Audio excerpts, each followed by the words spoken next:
আলম একজন ব্যক্তির নাম, যার কাজ হচ্ছে সারা রাত, তার নিজের কোনো বউ নেই, সারা রাত তার পাশের রুমে ভাই, ছোট ভাই এবং ছোট ভাইয়ের বউ কি ফিসফাস করে সেটা শোনা।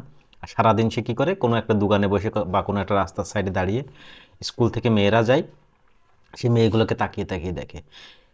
এখানে দুইটা জিনিসই হতে পারে, একটা হচ্ছে যে হয়তো মেয়েকে দেখে তার নিজের মেয়ের কথা মনে উঠতে পারে বা অন্য দৃষ্টিতেও দেখতে পারে। তো এখানে উল্লেখ্য যে তার নিজের আসলে কোনো মেয়ে নাই, তাহলে কি করে সেটা বা কী ভাবে সেটা আপনারা বুঝতেই পারছেন।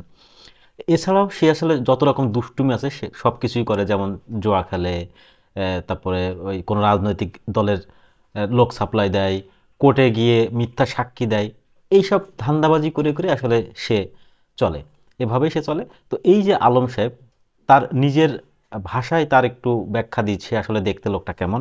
তো সে বলছে, এককালে কচি পাতার মতো শ্যামল শিখাময় গণ্ডদেশে এখন তাকানো যায় না, ঘেন্না হয়, কান্না আসে। এ কি চেহারা হয়েছে আলমের! ট্যান করা মরা গরুর খালের মতো আদল তার মুখমণ্ডলের।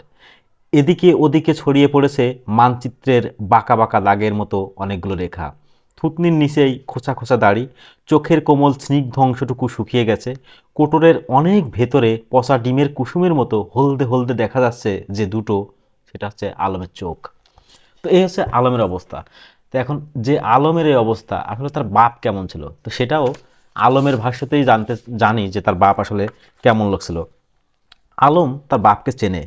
সোয়াব গুনাহর সঙ্গে কোনো সংস্রব নেই। আলমের চাইতে বড় ধরনের টাউট, হারামজাদা। যত টাকা খরচা করবে ঘড়ি সোনা আর কাপড় চোপড় এনে, তার চাইতে ডবল লাভ করবে। মাঝখান থেকে হাজি টাইটেলটা ফাঁকা মেরে দেবে। দুনিয়ার সব মানুষই এমনই ফাঁকিবাজ।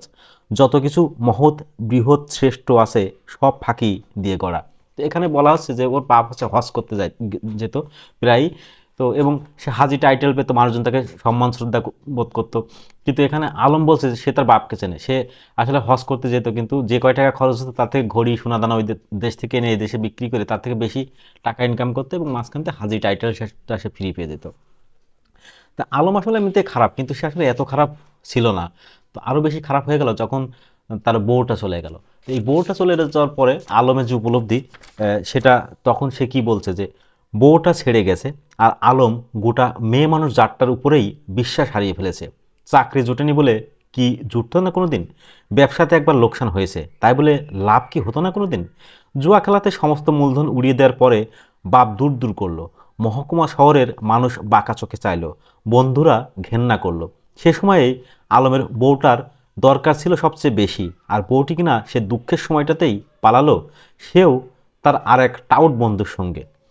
তো এখানে বলতেছে যে আসলে ওর যখন খুব খারাপ সময়, যে সে সময় তার স্ত্রীকে পাশে থাকা উচিত ছিল, সে সময় স্ত্রী তার আর একটা টাউট বন্ধুর সাথে পালিয়ে গেল। তো তারপর থেকে সে আসলে আরও বেশি খারাপ হয়ে গেল। তো এইভাবে সে ধান্দাবাজি করে চলছে, বিভিন্ন সময় বিভিন্ন কিছু করছে। তো আবার এলাকার লোকজনও কি করতো, যে বিভিন্ন সময় এই আলমকেই কাছে চাইতো। আলমকে দিয়ে আসলে যে কাজ করানো যেত সেটা অন্য কাউকে দিয়ে করানো যেত না। তো একদম গল্পের শেষ সময়ে এসে যেটা হচ্ছে যে ওখানে একটা সাংস্কৃতিক অনুষ্ঠান হবে, বিভিন্ন অঞ্চলে তো হয়। তো সেখানকার যে ঊর্ধ্বতন কর্মকর্তা, সরকারি অফিসার, সে তাকে দেখে বলল যে এখানে হবে এটা, তো তোমাকে দায়িত্ব দেওয়া হলো, কারণ গতবার আসলে ভালো হয়নি, তুমি শিল্পীদের সব অ্যারেঞ্জ করো, যত টাকা পয়সা লাগে আমি দিব।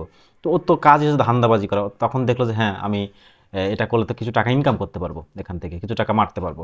তো তখন সে ওখানকার যে শিল্পী সমাজ সেখানে গেল, গিয়ে কল্যাণ নামে একজন শিল্পীর সাথে সে কথা বললো এবং বললো যে তোরা এখানে ইয়ে করবি। তো ওরা বললো না, আমাদের নেত্রকোনাতে ওই দিন ইয়ে আছে, আগে থেকেই একটা শিডিউল আছে, আমরা যেতে পারবো না। আর গতবার গিয়েছিলাম, ওরা অপমান করছে, হুম, এবার যাব না। তো এই কথা কাটাকাটির এক পর্যায়ে আসলে কল্যাণের সাথে ওরা হাতাহাতি হয়, এবং কল্যাণ ওকে ইচ্ছা মতো কিল ঘুষি মারে। তো এইটা খাওয়ার পরে সে আসলে খুব অপমান বোধ করে। এতদিন যা কিছু হোক না কেন, দুঃখ কষ্ট, বাট এই অপমানটা সে কোনো রকম মেনে নিতে পারে না। তো ওই যে ওই সমাজে যখন সবার সামনে ওকে মারলো, তো তখন তার মনের যে উপলব্ধি, তখন সেটা আলম সাহেব এভাবে বলছে যে অনেক রাত পর্যন্ত মডেল স্কুলের মাঠে একাকী বসে রইল আলম। তার বাঁচার মতো আর কিছু নেই। আসলে তো সে অনেক কাল আগেই মারা গেছে। ক্ষণভঙ্গুর একটা কাঠামোর উপর দম দেয়া পুতুলের মতো এতকাল চলাফেরা করছিল। এক চড়ে কল্যাণ সে কাঠামো চুরমার করে দিল। তার বেঁচে থাকার মতো কোনো বন্ধন নেই, স্নেহ, প্রেম, মায়া, মমতা, কোনো কিছুর বন্ধন নেই। সুতরাং সে আত্মহত্যা করবে। তো এই ঘটনার পরে সে চিন্তা করলো আর বেঁচে থেকে কোনো লাভ নেই, সে আত্মহত্যা করে ফেলবে। তো এই যে আত্মহত্যা করবে, সে আত্মহত্যা করার জন্য তখন কোথায় গেল, ওই পাশে রেল লাইন ছিল, রেল লাইন দিয়ে সে হেঁটে চলে যাচ্ছে। তো যখন যাচ্ছে ঠিক ওই সময়টাতে উল্টা দিক থেকে রেল আসছে, ট্রেন আসছে। তো সে দাঁড়িয়ে আছে।